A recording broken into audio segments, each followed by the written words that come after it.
Hello students, welcome to science Acharya Hindi medium. मेरे सारे प्यारे बच्चों का साइंस आचार्य यूट्यूब चैनल पे बहुत बहुत स्वागत है, बहुत बहुत वेलकम है। आज अपन फिर से आ चुके हैं एक और वीडियो लेक्चर लेके। तो बच्चों, जैसा कि आज भी अपन एक इंपॉर्टेंट रिएक्शन डिस्कस करने वाले हैं। अब देखो, टॉपिक पे आता हूँ उसके पहले कुछ बातें करना चाहता हूँ आप लोगों से। जैसा कि आप लोग घर पे बैठ के तैयारी कर ही रहे हो, है ना। और काफ़ी मिस कर रहा था मैं आप लोगों को, वही पुरानी यादें आ रही थी कि मेरे सारे बच्चे सामने बैठे करते थे और उनसे बातें चीज़ें चलती थी। टॉपिक पढ़ाता था, पूछता था अरे बात समझ आ रही है या नहीं आ रही है, तो बच्चों का जवाब होता था हाँ सर आ रही है। फिर मैं कहता था चले आगे, और आप लोग कहते थे हाँ सर चलो आगे।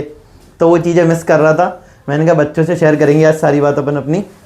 और देखो, जैसा कि अभी आप लोगों के पेपर चल रहे हैं, तो मेरा आप लोगों को ये कहना है कि देखो, डिमोटिवेट नहीं होना है ना। मैं कोशिश पूरी कर रहा हूँ आप लोगों के लिए, जितना अच्छा कंटेंट मैं बना सकूँ उतना अच्छा कंटेंट बनाने की कोशिश कर रहा हूँ। आप लोगों ने नोटिस भी किया होगा अपने चैनल पे 56 में से 50 प्लस करके एक सीरीज आ रही है, जिसमें मैं इंपॉर्टेंट क्वेश्चन डिस्कस कर रहा हूँ सारे चैप्टर के। अब मैंने वहाँ पे आपके बहुत सारे चैप्टर डिस्कस कर दिए हैं और काम चल ही रहा है अपना, मतलब कि आपको आपके एग्जाम के पहले पहले बहुत अच्छे अच्छे टॉपिक और इंपॉर्टेंट क्वेश्चन दिख जाएंगे। आपको इन सारे क्वेश्चंस को फॉलो करना है, उन सारे क्वेश्चन को रिवाइज करना है, ठीक है। एक एक क्वेश्चन को अच्छे से पढ़ना है आपको। अगर आपको किसी क्वेश्चन में कोई डाउट हो तो आप नीचे कमेंट करके बता सकते हो कि सर इस क्वेश्चन में डाउट है। अब वैसे मेरे सारे बच्चों के पास मेरे नंबर है, पर नहीं है वो भी एक काम कर सकता है। 8302898893 ये मेरे कॉन्टैक्ट नंबर है। अगर आपको किसी भी तरह का कोई भी डाउट है तब भी आप मेरे को क्या कर सकते हो, व्हाट्सअप पे मैसेज कर सकते हो कि सर मेरे को इस क्वेश्चन में डाउट है। वैभव सर हमेशा आपके लिए तैयार है, ठीक है। तो चिंता करने की आपको कोई ज़रूरत नहीं है, किसी भी तरह का लोड नहीं लेना है अपने को, ठीक है। मस्त होकर पढ़ाई करनी है। तो बस यही सारी बातें थी। फिर मैं चलो अब अपन आगे बढ़ते हैं, अपना जो आज का लेक्चर उसको स्टार्ट करते हैं। आज अपन डिस्कस करने वाले एनी सोल की इलेक्ट्रॉन रागीय प्रतिस्थापन अभिक्रिया। अब ये इलेक्ट्रॉन रागीय प्रतिस्थापन अभिक्रिया बोलो या इलेक्ट्रॉन स्नेही प्रतिस्थापन अभिक्रिया बोलो, बात क्या है एक ही है। इलेक्ट्रॉन रागीय, इलेक्ट्रॉन स्नेही। रागी और स्नेही का मतलब क्या होता है, लविंग, है ना। रागी बोलो, स्नेही बोलो, लविंग। फिलिक जिसको अपन बोलते हैं इलेक्ट्रोफिलिक सब्स्टिट्यूशन रिएक्शन, जिसको कि अपन बोलते हैं ईएसआर। क्या बोलते हैं, ESR, electrophilic substitution reaction, electron स्नेही प्रतिस्थापन अभिक्रिया। वापस से एक बार मतलब समझा देता हूं। वैसे तो मैंने आप लोगों को कई बार बताया है, अभिक्रिया का मतलब है सबसे पहले अटैक कौन करेगा, इलेक्ट्रॉन रागी या इलेक्ट्रॉन स्नेही या इलेक्ट्रोफिलिक। इलेक्ट्रोफिलिक मतलब अपना ई पॉजिटिव, इलेक्ट्रोफिलिक मतलब अपना ई पॉजिटिव, है ना। इसको अपन इलेक्ट्रॉन्स नहीं बोलते हैं। सब्स्टिट्यूशन का मतलब किसी की जगह किसी और का आना, और यहाँ पे अपन हाइड्रोजन की जगह इलेक्ट्रॉन्स नहीं को लेके आएंगे, और यहाँ पे प्रतिस्थापन का काम इलेक्ट्रॉन्स नहीं कर रहा है, तो मैं बोलूंगा ये जो मेरी अभिक्रिया है ये है मेरी इलेक्ट्रॉन्स नहीं प्रतिस्थापन अभिक्रिया, ठीक है। किसके डिस्कस कर रहे हैं, एनीसोल की। अपने और क्या क्या डिस्कस कर लिया, तो मैं बात करूं, मैंने क्लोरोबेंजीन की आपको ईएसआर बता दी, इलेक्ट्रोफिलिक सब्स्टिट्यूशन रिएक्शन। उसके अलावा मैंने आपको फिनॉल के इलेक्ट्रॉन्स नहीं प्रतिस्थापन बता दी। आज अपन डिस्कस करें एनीसोल की। अब ये एनीसोल क्या होता है, अगर आप बेंजीन के ऊपर OCH3, ठीक है, मिथॉक्सी ग्रुप अगर आप ऐड कर देते हो, ठीक है, अगर बेंजीन के ऊपर मैं OCH3 ग्रुप ऐड कर देता हूं तो उसको अपन बुलाते हैं एनीसोल। क्या बुलाते हैं, एनीसोल, जो कि एक टाइप का ईथर है, ठीक है। ऑक्सीजन के इधर भी कार्बन और इधर भी कार्बन, ठीक है, ये एक असममित ईथर है, ठीक है। एनीसोल, बेंजीन के ऊपर OCH3, नाम है इसका एनीसोल। अब यहाँ पे अपन एनीसोल की इलेक्ट्रॉन्स नहीं प्रतिस्थापन अभिक्रिया डिस्कस करने वाले हैं। अब देखो, एक चीज जो आप लोगों को ध्यान से सुननी है वो ये है, अगर मैं बात करूं ऑक्सीजन वर्ग संख्या 16 अपने पी ब्लॉक, पहली बात तो आवर्त सारणी में 4 ब्लॉक S P D और F, उसमें पी ब्लॉक का एलिमेंट है, पी ब्लॉक में भी वर्ग संख्या 16 का। वर्ग संख्या 16 के बाह्यतम कोश में कितने इलेक्ट्रॉन होते हैं, 6, जिसमें से देखो 2 कहाँ गए, 2 गए बंध बनाने में। ध्यान देना, ऑक्सीजन अपने 2 इलेक्ट्रॉन क्या कर रहा है, बॉन्ड बनाने में काम में ले रहा है। अब ऑक्सीजन के बाह्यतम कोश में टोटल 6 इलेक्ट्रॉन थे, 2 गए बंध बनाने में, पीछे बचे 4, 4 का मतलब कितने लोन पेयर, 2 लोन पेयर। तो यहाँ पे अपने को 2 लोन पेयर देखने को मिल रहे हैं, ठीक है। अब एक और बात जो मैं आप लोगों को फिर से बता देता हूं, ये जो OCH3 ग्रुप है अपना, जो अपना मिथॉक्सी ग्रुप है, इसका कौन सा प्रभाव होता है, इसका प्रभाव होता है +M अथवा +R। क्या सर ये +M+R क्या होता है, तो उनका +M+R, वो +M अथवा +R प्रभाव वाले वो समूह होते हैं जो बेंजीन रिंग में इलेक्ट्रॉन देते हैं। देखो, लोन पेयर, सिंगल, डबल, किसकी कंडीशन, अनुनाद की। लोन पेयर से डबल, डबल से नेगेटिव, ठीक है, या लोन पेयर भी बना सकते हो आप। देखो, लोन पेयर से डबल, डबल से यहाँ पे नेगेटिव। तो क्या मैं कह सकता हूं मेरा OCH3 ग्रुप भी बेंजीन रिंग में इलेक्ट्रॉन देता है, तो वो सारे समूह, ठीक है, वो सारे समूह जो बेंजीन रिंग में इलेक्ट्रॉन देते हैं +M अथवा +R समूह कहलाते हैं। और प्लस एम अथवा प्लस आर प्रभाव क्या है, व्यंजन में इलेक्ट्रॉन देने वाले जो समूह होते हैं वो प्लस एम अथवा प्लस आर प्रभाव प्रदर्शित करते हैं। ठीक है, अब एक और बात जो आप लोगों को पता है कि जब अपन OCH3 की जब इस एनिसोल की अनुनादीय संरचना बनाएंगे, एनिसोल की अनुनादीय संरचना बनाने के दौरान अपने को पता चलेगा कि नेगेटिव चार्ज कहाँ पे आएगा, ऑर्थो पे आएगा। ठीक है, और किस पे आएगा, पैरा पे, फिर किस पे आएगा, ऑर्थो पे। कि सर ये पता कैसे चला, अब ये पता चला एनिसोल की जब अपने अनुनादी संरचना बनाई। अब मेरे बच्चों ध्यान से सुनना एक बात, अगर मान लो आप में से किसी बच्चे को एनिसोल की अनुनादी संरचना भी बनाना नहीं आता, तब भी टेंशन लेने की जरूरत नहीं है। प्यारा सा कमेंट करना है कि सर एनिसोल की अनुनादी संरचना समझा दो मेरे को, मैं उस बच्चे के लिए स्पेशल वीडियो बना दूंगा। ठीक है, लोड कोई लेना नहीं है, छोटे से छोटा डाउट आप मेरे को बता सकते हो। ठीक है, मैं आपको पहले भी कहता था, आपका छोटे से छोटा अगर कोई सा भी डाउट आप मेरे को बताओ, मैं उसको क्लियर करूंगा आपको। ठीक है, किसी भी तरह का आपको ऐसा नहीं ले, टेंशन नहीं लेनी है। कोई सा भी डाउट हो आपका किसी भी तरह का कि सर बच्चे हंसेंगे इस डाउट पे, अरे हंसने वाले को हंसने दो, अपने को क्या फर्क पड़ता है, अपने को टॉपिक सीखना है। ठीक है, अपने को टॉपिक अच्छे से सीखना है और अच्छे नंबर स्कोर करने हैं। अब कोई बच्चा हंसे रोए उससे अपने को फर्क नहीं पड़ना चाहिए। तो कोई सा भी छोटा डाउट हो आपको, अब हो सकता है कई बच्चे क्या सोचते हैं, अरे सर मेरे को तो अनुनादी संरचना बनाना ही नहीं आता है, बच्चे हंसेंगे मेरे। तो हंसने दो ना, जो बच्चा हंस रहा है उस पर, अपने को तो अपना टॉपिक क्लियर करना है। तो क्या करना है आप लोगों को, मेरे को बता देना है, अगर एनिसोल की अनुनादी संरचना बनाना नहीं आता, मैं उस पर पर्टिकुलर वीडियो बना दूंगा। अभी के लिए सुनो, जिनको आती है उनको मैं समझा रहा हूं। जब अपन एनिसोल की अनुनादी संरचना बनाते हैं तो एनिसोल की अनुनादी संरचना बनाने के दौरान अपने को पता चलता है कि नेगेटिव चार्ज ऑर्थो पे और पैरा पे आता है। ठीक है, इसका मतलब है OCH3 ग्रुप कैसा निर्देशी हुआ, ये ऑर्थो तथा पैरा निर्देशी हुआ, जिसको कि अपन बोलते हैं ortho and para directing. Ortho para directing का मतलब आने वाले इलेक्ट्रॉन्स नहीं को या तो ऑर्थो पे या पैरा पे जुड़ेगा। अब सुनना ध्यान से, इलेक्ट्रॉन्स नहीं, E+, इलेक्ट्रॉन की क्या है कमी, इलेक्ट्रॉन लेके बॉन्ड बनाएगा। अरे किसी भी एटम पे, किसी भी स्पीशीज पे, किसी भी मॉलिक्यूल पे, किसी भी अपने पास स्पीशीज पे अगर पॉजिटिव चार्ज है, इसका मतलब है इलेक्ट्रॉन की वहां पे कमी है, जितने होने चाहिए उतने नहीं है, इलेक्ट्रॉन कम है। तो इलेक्ट्रॉन्स नहीं, इलेक्ट्रॉन लेके बॉन्ड बनाते हैं, और इसको इलेक्ट्रॉन कहा जा रहा है, ऑर्थो पे, पैरा पे, ऑर्थो पे। तो ये कहाँ पे जाएगा, ऑर्थो पे और पैरा पे जाएगा। ठीक है, अब अपन डिस्कस कर रहे हैं सबसे पहले रिएक्शन अपन ने लिया एथेनोइक अम्ल में Br2। ध्यान से सुनना, अपन ने क्या लिया, एथेनोइक अम्ल में अपन ने Br2 लिया। जब अपन एथेनोइक अम्ल में Br2 लेते हैं तो यहाँ से इलेक्ट्रॉन स्नेह का निर्माण होता है, और वो इलेक्ट्रॉन स्नेह है Br पॉजिटिव। ठीक है, पॉजिटिव स्पीशीज क्या कहलाती है, अपने इलेक्ट्रॉन्स नहीं। तो यहाँ पे Br पॉजिटिव अपना इलेक्ट्रॉन्स नहीं है, कहाँ पे जाएगा, एक बार ऑर्थो पर एक बार पैरा पे। तो अपने को ऑर्थो तथा पैरा उत्पाद देखने को मिलते हैं। ब्रोमीन एक प्रकार का हैलोजन है, तो इस अभिक्रिया को अपन बोलेंगे एनिसोल का हैलोजनीकरण। ठीक है, और यहाँ पे हैलोजन ब्रोमीन है तो मैं बोलूंगा यहाँ पे मैंने एनिसोल का क्या कर दिया, ब्रोमीनीकरण।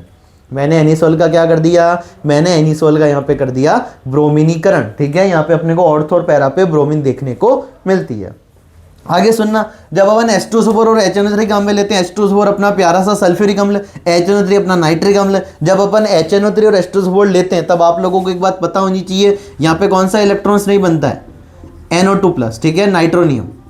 ध्यान से सुनना, NO2+ बनता है अपना। NO2+ यहाँ पे इलेक्ट्रॉन्स नहीं की तरह व्यवहार करता है। इलेक्ट्रॉन्स नहीं क्या करेगा, यहाँ पे हर जगह एक हाइड्रोजन है, आप लोगों को आइडिया होना चाहिए। यहाँ पे हर जगह एक क्या है, हाइड्रोजन है। ध्यान देना, यहाँ पे हर जगह की क्या है, हाइड्रोजन है। तो NO2+ क्या करेगा, एक बार तो ऑर्थो पोजीशन से हाइड्रोजन को हटा के खुद उसकी जगह ले लेगा। ठीक है, तो NO2+ इलेक्ट्रॉन्स नहीं है, उसने हाइड्रोजन को उसकी जगह से हटाया और खुद उसकी जगह ले लिया। मतलब यहाँ पे अपने को इलेक्ट्रॉन्स नहीं, प्रतिस्थापन अभिक्रिया, इलेक्ट्रोफिलिक सब्स्टिट्यूशन रिएक्शन देखने को मिलती है। ESR, electrophilic substitution reaction, electrons ने ही प्रतिस्थापन अभिक्रिया देखने को मिलती है। ठीक है, तो NO2+ एक बार गया ऑर्थो पे, एक बार गया पैरा पे। तो एक तो अपने को ऑर्थो उत्पाद देखने को मिलेंगे और एक अपने को पैरा उत्पाद देखने को मिलेगा। ठीक है, अभिक्रिया का नाम नाइट्रीकरण, अभिक्रिया का नाम नाइट्रीकरण, इधर अभिक्रिया का नाम हैलोजनीकरण। ये है अपना हैलोजिनेशन। ध्यान से सुनना, ये है अपना हैलोजिनेशन और ये है अपना नाइट्रेशन। ठीक है, हैलोजिनेशन एंड नाइट्रेशन, दो अभिक्रिया अपन ने डिस्कस कर दी एनिसोल की। अब सुनना ध्यान से, एक जो नेम रिएक्शन भी अपन डिस्कस करते हैं, फ्रीडल क्राफ्ट अभिक्रिया। अपन ने क्लोरोबेंजीन के लिए फ्रीडल क्राफ्ट अभिक्रिया पढ़ी। ठीक है, अब अपन पढ़ रहे हैं एनिसोल के लिए, OCH3 अपना एनिसोल, इसकी फ्रीडल क्राफ्ट अभिक्रिया। देखो ध्यान देना, यहाँ पे रिएक्शन एक बार बता देता हूँ। जब मैं CH3Cl, ठीक है, मैथिल क्लोराइड की रिएक्शन किससे करवाता हूँ, AlCl3 के साथ में। अब आप लोगों को एक बात पता होनी चाहिए, AlCl3 एक प्रकार का La है। La क्या है जानते हो, लुईस एसिड। क्या है, लुईस एसिड। लुईस एसिड कौन होते हैं, जो इलेक्ट्रॉन लेके बॉन्ड बनाते हैं, मतलब जो इलेक्ट्रॉन ग्रहण करते हैं। लुईस क्षार कौन होते हैं? जो इलेक्ट्रॉन दान करते हैं। लुईस क्षार जो इलेक्ट्रॉन दान करते हैं, लुईस अम्ल जो इलेक्ट्रॉन ग्रहण करते हैं। और एल्यूमिनियम, अपने को पता है एल्यूमिनियम के पास रिक्त डी कक्षक होते हैं, तो ये आराम से इलेक्ट्रॉन ग्रहण कर सकता है। रिएक्शन को समझो, बहुत आसान है। कैसे क्या दिमाग में रखनी है? लुईस अम्ल का एक ही काम, हैलोजन को लेके जाना। अब ये LCl3 इस क्लोरीन को ले गया तो क्या बना लेगा? AlCl4 negative. और इस CH3 पे कौन सा चार्ज आ जाएगा? पॉजिटिव। पॉजिटिव स्पीसीज अपनी क्या कहलाती है? इलेक्ट्रॉन्स नहीं। तो यहाँ पे इलेक्ट्रॉन्स नहीं, कौन बनता है? CH3+।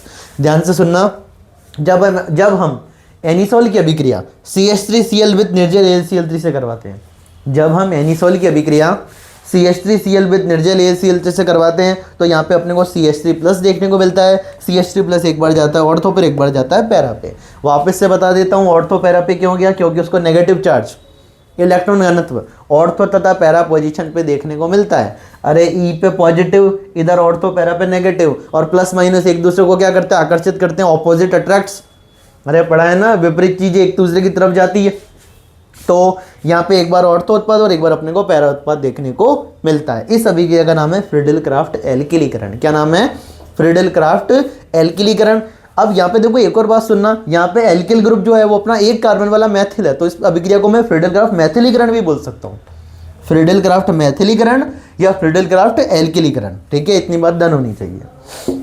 आगे सुनो, जब अपन एनिसोल की अभिक्रिया, ध्यान देना, जब अपन एनिसोल की अभिक्रिया CH3C double bond OCl with निर्जल AlCl3 से करवाते हैं, इधर देखो CH3COCl, ठीक है, CH3COCl विद AlCl3। मेरी लाइनें याद आती होगी, ठीक है। AlCl3, लुईस अम्ल का एक ही काम, हैलोजन को ले जाना। हैलोजन को ले गया तो AlCl4 पे क्या चार्ज आ गया?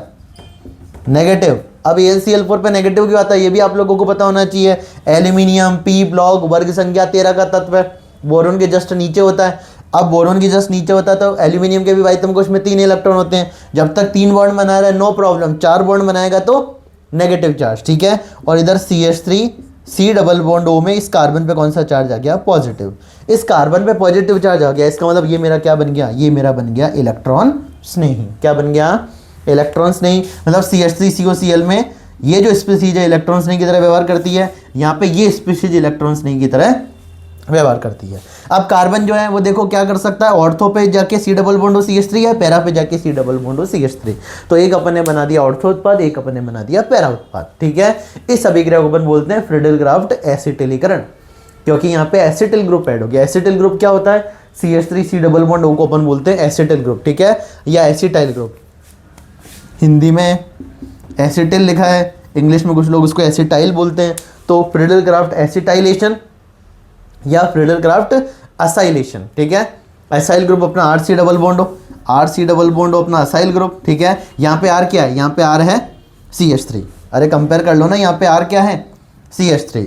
तो फ्रीडल क्राफ्ट एसिटिलीकरण या फ्रीडल क्राफ्ट असाइलीकरण, ठीक है। फ्रीडल क्राफ्ट असाइलेशन या फ्रीडल क्राफ्ट एसिटाइलेशन। तो यहाँ पे अपन ने एनिसोल की कौन कौन सी रिएक्शन डिस्कस की? हैलोजनीकरण, नाइट्रीकरण, फ्रीडल क्राफ्ट एल्किलीकरण, जिसको अपन फ्रीडल क्राफ्ट मैथिलीकरण भी बोल सकते हैं क्योंकि यहाँ पे एल्किल ग्रुप अपना मैथिल है, और फ्रीडल क्राफ्ट असाइलीकरण, फ्रीडल क्राफ्ट असाइलीकरण या फ्रीडल क्राफ्ट एसिटाइलेशन, एसिटिलीकरण या असाइलीकरण, ठीक है। यहाँ पे अपन ने एनिसोल की क्या डिस्कस की? इलेक्ट्रॉन रागीय प्रतिस्थापन अभिक्रिया, इलेक्ट्रोफिलिक सब्स्टिट्यूशन रिएक्शन, ठीक है। ये बात आप लोगों को पता होनी चाहिए जो कि अभी अपन ने डिस्कस की। अब कुछ बातें और सुन लो। देखो अभी देखो, जैसे कुछ बच्चे मैंने नोटिस भी किया है, जैसे जिनसे मेरी बातचीत हो रही है, कुछ बच्चे ना बहुत ज़्यादा टेंशन ले लेते हैं कि सर पेपर कैसे होगा, पढ़ाई नहीं हो रही। कई बार देखो, कई बार टेंशन इतनी ज़्यादा ले लेते हैं कि काम हो ही नहीं पाता है। तो देखो टेंशन अगर अपन ओवर कर रहे हैं ना तो वो भी बहुत गलत है। अगर आप ओवर टेंशन कर रहे हो तो वो भी बहुत ज़्यादा गलत है। ओवर टेंशन में भी आपकी पढ़ाई नहीं होगी। टेंशन रखनी जरूरी है पर उतनी रखो जिससे कि अपना काम न अटके। अब कई बार बच्चा क्या करता है, दिन भर टेंशन ही लिए बैठा है कि सर ये पेपर मेरा ऐसा हो गया, अब क्या करूं। अरे सोचने से क्या होगा, काम करो, ठीक है ना, मेहनत करो। देखो आप लोगों को एक बात मैं बता देता हूं, एफर्ट्स मायने रखते हैं, ठीक है। आपने कितने एफर्ट्स डाले। अब जैसे फॉर एग्जांपल अपने केमिस्ट्री का पेपर होने वाला है कुछ दिन में। अब मैटर ये करता है कि आपने कितनी मेहनत करी उसके लिए, ठीक है। आपने कोशिश कितनी करी, ठीक है। आप सुबह उठ के पढ़ रहे हो, नोट्स रिवाइज कर रहे हो, रिएक्शन लिख लिख के याद कर रहे हो, वीडियोस देख रहे हो सारे के सारे जो भी इंपॉर्टेंट क्वेश्चंस के हैं। इंपॉर्टेंट क्वेश्चन को आपने 3-3 4-4 बार पढ़ा, ठीक है। अगर आपने एफर्ट्स डालें फिर अपने को टेंशन लेने की ज़रूरत नहीं है। अपन ने प्रयास किए, अपन ने मेहनत की है, ठीक है। टेंशन देखो, अपन ने प्रयास किए, मेहनत की, इसका मतलब है कि ठीक है अपन ने मेहनत करी, अब देखा जाएगा जो होगा।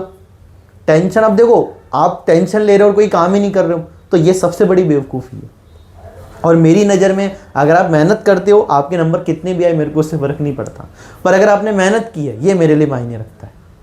तो आप लोगों को क्या करना है, एफर्ट्स करने हैं, रिएक्शन लिख लिख के याद करनी है, जो रिएक्शन में प्रॉब्लम है मेरे को बताना है, कोई भी क्वेश्चन में डाउट है तब भी मेरे को बताना है, नीचे कमेंट करके बता सकते हो, ठीक है। परेशान होने की ज़रूरत नहीं है, इतनी भी टेंशन मत लो कि आपकी पढ़ाई नहीं हो, ठीक है। टेंशन उतनी ही लो जिससे आपकी पढ़ाई अच्छी हो सके, ऐसी टेंशन नहीं लेनी जिससे आपका काम अटके, ठीक है। तो ये बातें मेरी ध्यान रखना, एफर्ट्स मायने रखते हैं, आपने कितने एफर्ट्स डाले केमिस्ट्री के लिए। मैं भी कोशिश कर रहा हूँ आप लोगों के लिए इंपॉर्टेंट वीडियोस बनाने की, इंपॉर्टेंट क्वेश्चन डिस्कस करने की, तो परेशानी कोई से भी आपको नहीं लेनी है, ठीक है। अगर इस वीडियो में अब एंड करते हैं, देखो काफ़ी लंबा तो क्या, अब अगला टॉपिक डिस्कस करेंगे अपन अगले वीडियो में। इस वीडियो लेक्चर में अगर आपको कोई सा भी पार्ट पसंद आया तो नीचे कमेंट जरूर करना, ठीक है। अगर आपको अपनी तरफ से कोई फीडबैक देना है कि सर आप ऐसे इंप्रूव कर सकते हो किसी भी चीज़ में, ठीक है, लाइटिंग वगैरह वैसे तो सही है और अपन इस पर काम कर लेंगे वैसे, तो आपको कहीं से कोई सा भी फीडबैक देना हो तब भी आप नीचे कमेंट में फीडबैक दे सकते हो। कोई भी डाउट हो आप मेरे को इन नंबर पे कांटेक्ट कर सकते हो, ठीक है। बाकी बातें अपन अगली क्लास में डिस्कस करेंगे। इस वीडियो को शेयर करना, ठीक है, वीडियो को लाइक करना, कमेंट करना, बाकी बातें अपन अगली क्लास में करेंगे। तब तक के लिए थैंक यू, अच्छे से पढ़ाई करना।